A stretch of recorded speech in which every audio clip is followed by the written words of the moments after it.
Hey everybody, it is Dak here from the Ed Boys, and welcome to my Get Rich with Thieving guide. This is another Porta-Rich money-making guide where you can start off with one thieving and no money to work with, and you'll still get rich if you grind out these thieving gains. Thieving is not a popular skill to train, but there's a lot of ways to make money with this skill, and it is very easy to get a high thieving level. In this guide, I will start by talking about some thieving boosts, mostly the Rogue's Gear, which doubles your pickpocketing loot that you get, really doubling any money that you're making while thieving. Once we discuss how to get the Rogue's Gear and other helpful things like Dodgy Necklaces, I'll talk about a few thieving money-making methods that you can use to get rich, mostly in order of thieving level, but also how much GP an hour you make with those methods, including a bit of a bonus method to change up the pace of things.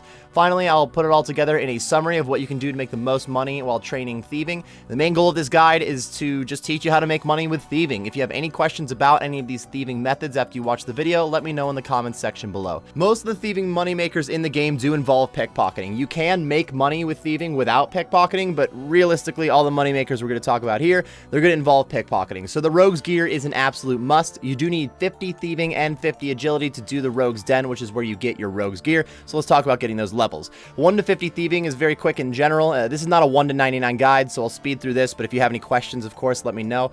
From level 1 thieving, you can only pickpocket men and women, so you could just go to Lumbridge and pickpocket this guy all the way to level 5. Usually any NPCs that have a talk option, you're going to be forced into right-click and pickpocketing, even if you turn off the NPC attack options in your general in-game settings. But if you are using RuneLite, you can shift right-click on anything that you're about to pickpocket or anything with multiple menu options, and you can choose to switch over your left-click option to whichever you like, in this case, just turning the pickpocket into the left-click option. This may not seem super helpful just going from level 1 to 5 pickpocketing this guy, but it can be helpful for some of the other methods. From 5 to 20, you can steal from a bakery stall. There's a great one in Arty. When you reach level 20, you can go to 20 to 25 from the silk stall, which is right next to that bakery stall in Ardoin. Then at 25 thieving, you can steal from fruit stalls in the host city square. You could take that all the way to 50 if you like the stalls a little bit, but I would switch to pyramid plunder at 31 thieving and take that to 50 instead, because it is going to be a little bit faster. For 50 agility, you can get 1 to 10 at the Gnome agility course, and then just hit up rooftop courses from there. 10 to 20 at Draenor, 20 to 30 at Al Kharid, 30 to 40 at Varrock, and 40 to 50 at the Canifis rooftops. That's not the only way to get from 1 to 50, but that's how I would go about it. So the Rogue's Den is a simple mini game. You got to trek your way through some thieving and agility traps through a long course until you get to the end where you can steal from a safe and hopefully get a Rogue's equipment crate, which you can turn into one of the 5 pieces of Rogue's Gear. With the full Rogue's outfit, you get double pickpocketing loot, so again, it's a must for making money with pickpocketing. This is not meant to be an in-depth Rogue's Den guide, so if you have any questions about getting the outfit, let me know in the comments section below. Your Rogue's Gear is the biggest thing for making more money with pickpocketing, but there are a couple of other helpful boosts for pickpocketing. First, we have the Dodgy Necklace. Dodgy Necklaces are made by enchanting an opal necklace, and they are tradable, so you can buy a bunch of them on the GE for very cheap. When you fail a pickpocket, you do get stunned for a few seconds. If you're wearing a Dodgy Necklace, you have a 25% chance to not get stunned when you fail, so you still have the same odds to fail or succeed, but you won't have as much downtime when you fail if you're wearing a Dodgy Necklace. Next, we have Shadow Veil. This is a magic spell in the Arceus spellbook. You do need 47 magic, and you have to complete a Kingdom Divided quest to use this spell.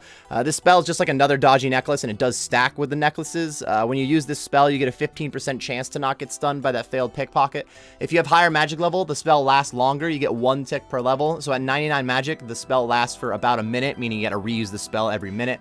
Using Shadow Veil and Dodgy Necklaces together is nice for lower level thieving, and even at higher level pickpocketing, there's some NPCs that you never have a 100% chance to pickpocket, so these boosts are always going to be helpful to have. The Ardoin Diaries can give you a bit of a thieving boost. The Medium Diaries will give you a 10% increased chance for success when pickpocketing. This only works well in Ardoin for the Medium Diaries though, and only one of these methods we talk about is going to be in Ardoin. If you complete the hard Ardoin Diaries instead, you do get that 10% boost everywhere in the game. You don't need to be wearing the Ardoin Cloak for these boosts. You don't even have to have it in your inventory. Once you complete the diaries, you get the boost. Finally, the Thieving Skill Cape gives a 10% chance for success when pickpocketing, and this does stack with that Ardoin boost too. Clearly, you need 99 thieving to get this cape, so it's not going to be helpful while training thieving, but even after 99 thieving, you can still make a lot of money here. In fact, you'll be making even more money if you do this after 99 thieving because you have that boost from the thieving cape.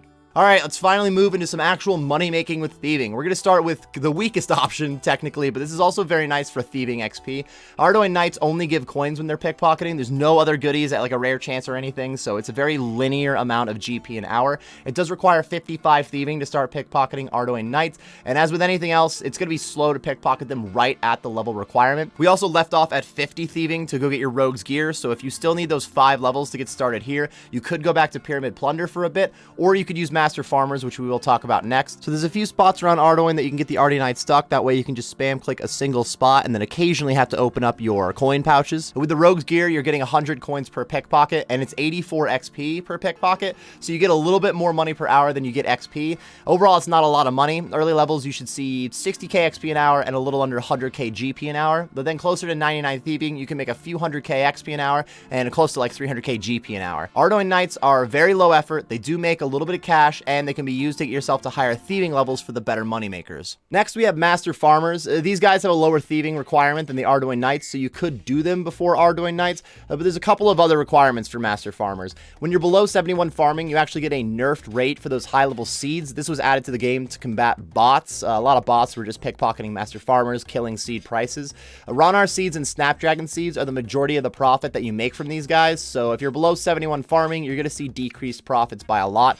It's from 71 to 85 farming that you start to get your normal rates back. So this is a low thieving requirement, but a high farming requirement. You can get 750k to 1 mil GP an hour with higher levels, depending on the seed prices at the time. Master Farmers are a mix of being pretty consistent GP an hour, but also a little bit of RNG involved, unlike Ardoin Knights. When you're doing Ardoin Knights, it's just coins over and over again. Master Farmers start to leak into a little bit of a big ticket item, in this case being the Ronar and the Dragon Seeds, or Snapdragon Seeds, excuse me. I find it a little bit more fun to do a moneymaker where you're trying to get that big payday instead of just the same exact GP like every single pickpocket. So let's lean a little bit further into that. At level 82 thieving, you can start to pickpocket Vyres. This does require the completion of the Sins of the Father quest, which is a bit tough, but pickpocketing Vyres is one of the best skilling moneymakers in the game, so it makes sense that it's going to have a high requirement. For this method and the next one that we get into, it is very beneficial to have 99 thieving and the thieving cape, because you're not going to get to a 100% success rate for pickpocketing these guys. That being said, it's still not a bad way to train your thieving here. You are going to get some really good cash on the way to 99, and the XP is not too bad even at the minimum level. Just keep in mind, if you are using Vyres or Elves to train to 99 thieving, you're not going to be getting maxed out GP and XP rates, and it can be a little bit more frustrating to fail more pickpockets. The big ticket item from pickpocketing Vyres is the Blood Shard. The Blood Shard gives 10,000 charges to a Blood Fury, which is a very solid amulet for high level melee combat. So in general, it's a very expensive item, but like any other item, the price can fluctuate. Currently, it's 7 mil a piece for a Blood Shard, so if you're wearing Rogue's gear and you get 2 at a time, it's 14 mil each time you land the Blood Shard. It's a 1 in 5k chance every pickpocket, and the amount of pickpockets per hour is going to vary based on things like your thieving level and having all those boosts like the Arty Diaries, Dodgy Necklaces, and Shadow Veil.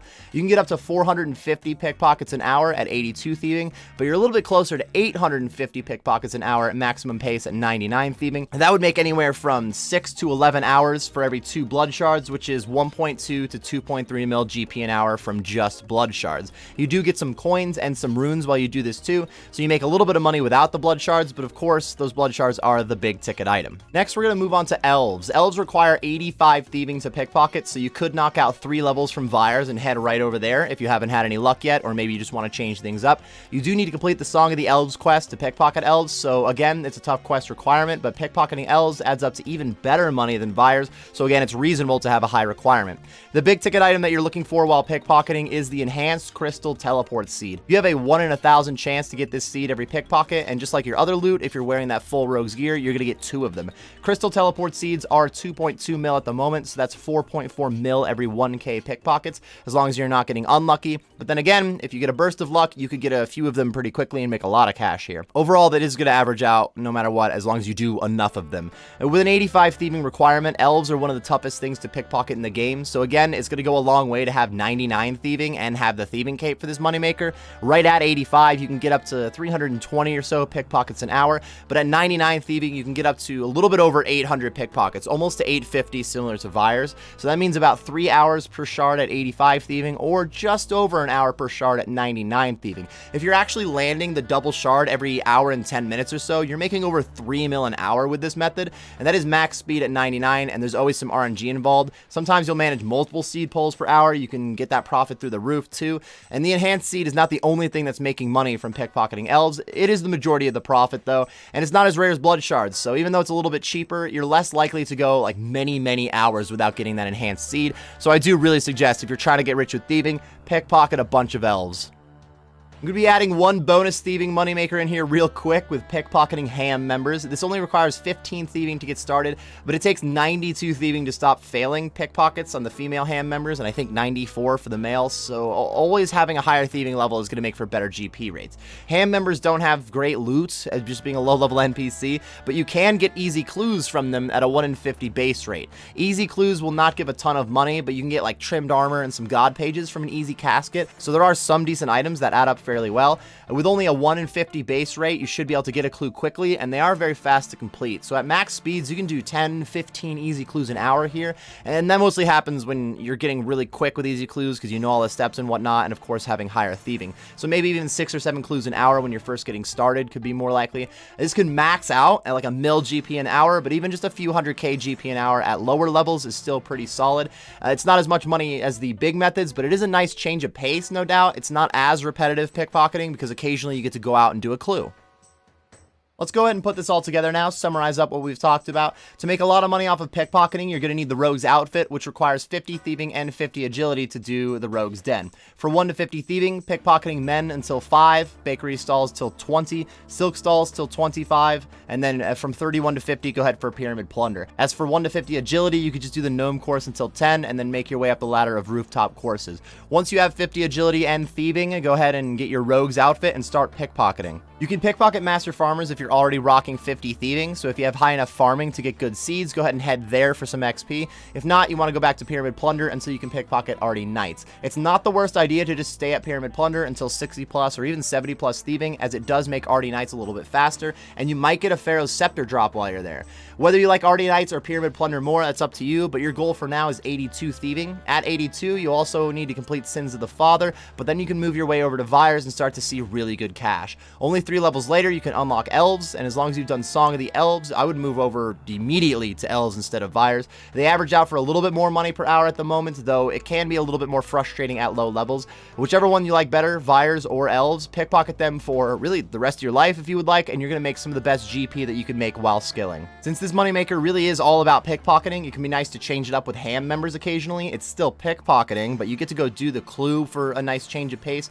Plus, pickpocketing ham members doesn't really have many big other requirements like completing a high-level quest or needing higher-level farming to get better seeds. That's going to wrap it up for this Get Rich with Thieving guide, everyone. It really was a Get Rich with Pickpocketing guide in a way. I did mention that Pyramid Plunder can profit well if you land the Pharaoh's Scepter, and there's other thieving moneymakers that aren't pickpocketing related, but the best thieving moneymaking options really are just getting rich with pickpocketing. Thank you very much for watching this Poor to Rich guide, everybody. If you enjoyed the guide or you just got some useful information out of it, be sure to like and subscribe for more content. I do stream on Twitch, which should be linked on the screen and in the description. I am also on Twitter, and I have a Discord, which are linked in the description. Thanks again for watching, everyone, and best of luck on your thieving money-making grinds.